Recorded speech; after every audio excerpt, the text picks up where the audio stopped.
วัส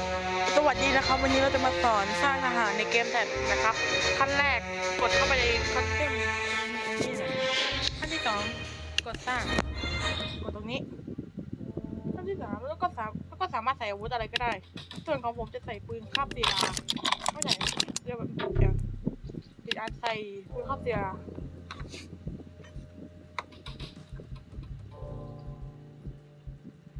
นี่นะครับปืนคาบศิลาแล้วก็สามารถแต่งตัวทหารอะไรก็ให้มันเป็นยังไงก็ได้นะถ้าอยากแล้วก็ขั้นที่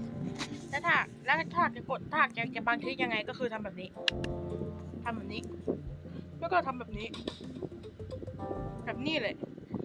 แล้วถ้างูมันจะเอาทหารไปเล่นยังไงในโหมดแซนด์บ็อกซ์ก็คือต้องกดอันนี้แล้วก็ตั้งชื่อประเทศอะไรก็ได้แล้วก็ใส่ลงไปแล้วก็เซฟให้แบบเนี้ยแหละคือวิธีการสร้างทหารแล้วก็สร้างกลุ่ม